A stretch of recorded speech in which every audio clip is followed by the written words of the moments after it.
सुप्रभात बच्चों, निबंध लेखन की कड़ी को आगे बढ़ाते हुए आज की वीडियो में हम लोग निबंध के प्रकार के बारे में पढ़ेंगे कि निबंध लेखन के कितने प्रकार हैं। पिछली वीडियो में हम लोगों ने निबंध किसे कहते हैं, उसका अर्थ, उसकी परिभाषा के बारे में जाना था।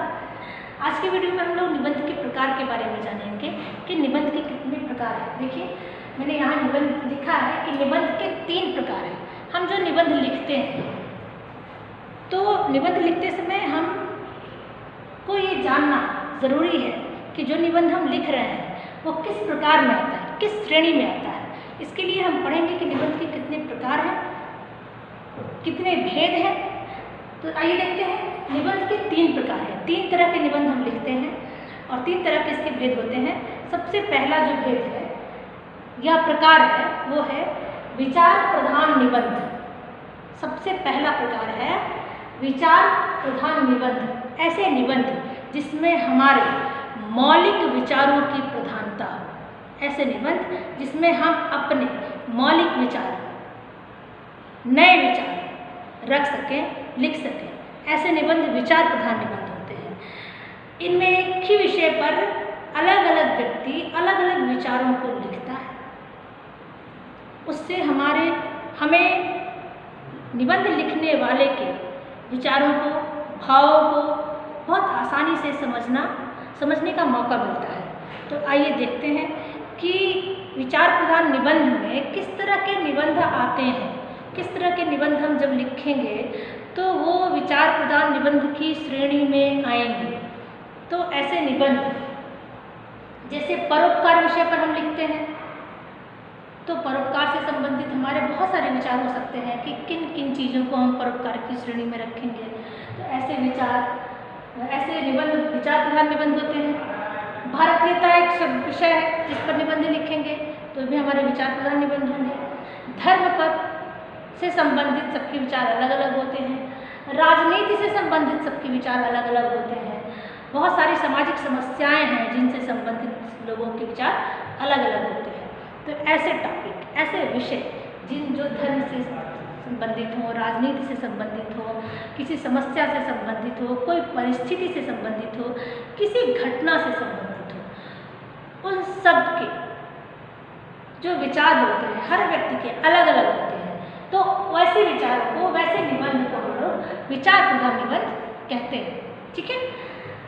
इसका दूसरा जो प्रकार है, पहला प्रकार हमने देखा विचार प्रधान निबंध किसे कहते हैं। तो विचार प्रधान निबंध ऐसे निबंधों को कहते हैं। धर्म, राजनीति, समस्या, घटनाएं से जुड़े जो निबंध के विषय होते हैं वो विचार प्रधान निबंध में आते हैं। दूसरा जो इसका है वो है वर्णन प्रधान निबंध। वैसे निबंध जिसमें हम वर्णन करते हैं, विस्तार से बताते हैं, वैसे निबंध को हम लोग वर्णन प्रधान निबंध कहते हैं। जैसे किसी वस्तु के बारे में अलग अलग व्यक्ति अलग अलग वर्णन करेगा, उसके हर पक्ष को बताएगा, हर पहलू को बताएगा। किसी वस्तु का या किसी व्यक्ति के ऊपर अगर निबंध लिखना हो तो वैसे व्यक्ति के हर एक पहलू को छूने का कार्य करता है निबंध का। हर पहलू को उजागर करता है, हर पहलू को बताता है निबंध का। कोई मेला है, मेले के बारे में बताता है तो इसमें वर्णन होता है।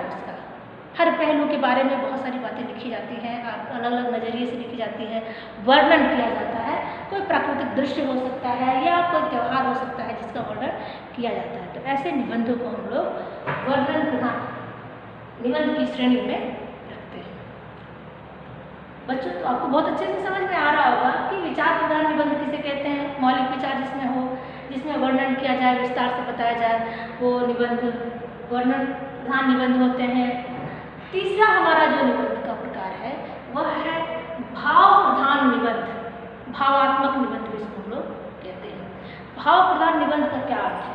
मतलब हमारे मन में जो फीलिंग है उसको व्यक्त करने के लिए जब हम अपने विचारों को खुलकर लिखते हैं तो ऐसे निबंध को भाव प्रधान निबंध कहते हैं, भावात्मक निबंध कहते हैं। इस ऐसे निबंध की श्रेणी में कौन कौन से निबंध आ सकते हैं भाव प्रधान निबंध की श्रेणी में? जैसे प्रेम के ऊपर अगर हमें निबंध लिखना हो तो वह हम अपनी फीलिंग से लिखेंगे, अपने भावों से लिखेंगे।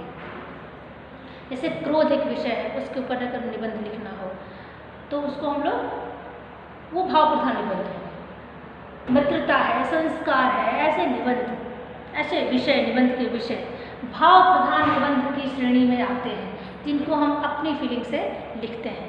अभी मैंने पिछले वीडियो में आपको एक प्रमुख निबंधकार के बाद की परिभाषा से परिचित करवाया था, आचार्य रामचंद्र शुक्ल जी। तो भाव प्रधान निबंध लिखने का जो सबसे बड़ा श्रेय है आचार्य रामचंद्र शुक्ल जी को ही जाता है। तो आप चाहें तो उनके निबंध को पढ़ सकते हैं भाव प्रधान निबंध को समझने के लिए। तो बच्चों, आपको आज की वीडियो में निबंध के जो 3 प्रकार हैं वो बहुत अच्छे से समझ में आए होंगे कि कौन से निबंध किस श्रेणी में रखे जाते हैं। तो चलिए, आज की वीडियो में इतना ही। आगे की वीडियो में मैं आपको निबंध के अंग से परिचित करवाऊंगी कि निबंध लिखते समय हम किन किन चीज़ों को लिखना चाहिए, निबंध के कितने अंग हैं, ताकि हमारा निबंध संपूर्ण हो और हमारा मकसद भी ना टूटे। तो आज की वीडियो में इतना ही। अगले वीडियो में हम लोग इसके अगले भाग के साथ मिलेंगे। तब तक के लिए धन्यवाद।